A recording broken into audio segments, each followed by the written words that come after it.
to that point where we can just serve God and serve people, it's just like, I was just talking to a good friend of mine who's a mentor, and I talked to him about church growth and so forth, and one of the things he told me, he said, in regards to his experience, and he said, when I stopped counting the numbers and stopped worrying about the numbers, all of a sudden, God began to do his thing, and I think that's the biggest struggle we have. Once we start counting the likes and the views, and we stop counting the attendance, and we stop counting on who shouted during your preaching or who lifted their hands up during your worship, once we stop counting that and just serving God, all of a sudden we look up and we're like, oh my God, where everybody come from, and that's a good place that we need to get to.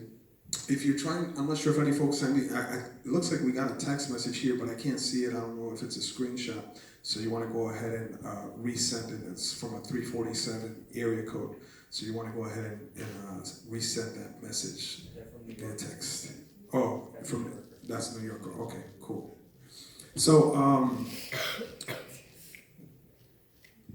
this is sort of a team-oriented question. It's how do you keep your team motivated and focused while still juggling day-to-day ministry struggles? And the reason I ask this question is that, especially as a lead pastor, we're getting ready for the next sermon series. We're getting ready for the next event. We're getting ready for Sunday. We're getting all the preparation for all of that stuff. But and there's people serving with us. And then a lot of times, we're just doing business with them. In other words, we don't have a real relationship with a lot of people, not because we don't want to, but because of the challenges of time and just our focus. So my question to you, and specifically because I had a conversation with you, I don't know if it was yesterday, Josh, and you were talking, or even you were talking here about influence over leadership, over being able to get people to follow you. How do you balance those two roles of juggling? Okay, I got to prepare for this event. I got to prepare for this Sunday. I got to prepare for this series.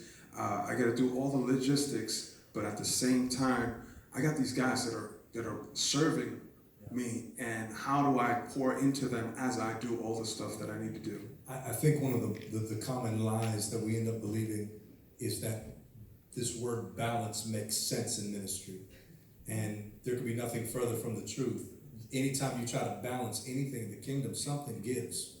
Yeah. 50-50 still means 50-50 ain't going somewhere or something. Yeah. Right? So the rule that I use a lot of times is wherever I am, be 100% there. And I never have to fight for balance as long as I'm fully present in every situation. Yeah. And a lot of times, that means that I have to come to a place of real strong priority. What things really matter in this moment or this week, and how do I structure this? Is super practical. How do I structure that week to match my priority? In the priority, then, that allows me to be 100% present, so that if I'm with my wife, I'm 100% with my wife. If I'm with my team, I'm 100% with my team. If I'm pouring, I'm 100% pouring. Are y'all hear me? If I'm doing ministry, though, for preparing, we are 100% preparing. So the rule that I always follow is to pull balance out and to always say, wherever I am, I'm 100% there. On this stage right now, I am 100% here. My phone is buzzing in my pocket with emails about stuff I got to do tomorrow. But that doesn't make any sense for me to try to do that and do this. Something will give. Amen. And that is just a microcosm of really everything that happens in the course of a ministry week. It's much bigger than that. So I think you fight it by not giving into the balance and just saying, wherever I am, I'll be 100% there. That is so good, because I was hearing, and this might be kind of a new age thing. So as they say sometimes, chew the good stuff, spit out the bones. But one of the things that I keep on hearing is that word mindfulness, like being aware and being present wherever you're at, in that particular moment. So that's so good. Well, he says, who is man that you are mindful of him? The only one that can really be everywhere all at the same time is God. Unfortunately, in our finite bodies, we don't have that privilege. So we then have to trust it in our weakness. Hear me. We have to trust then that as we prioritize, that if I am weak somewhere, in my weakness, he will be strong. don't like speaking after him. About that, what is that thing? My significance and stuff. Okay. Can you do it? There's a couple of things that I want to line up, and as a pastor. There you go. I come from the receiver. Okay, I receive. Okay. As a pastor, I've been learning to go back to this. There has to be an intentional. We have to be, everything we do has to be intentional. We have to have authentic relationships with the people that are leading.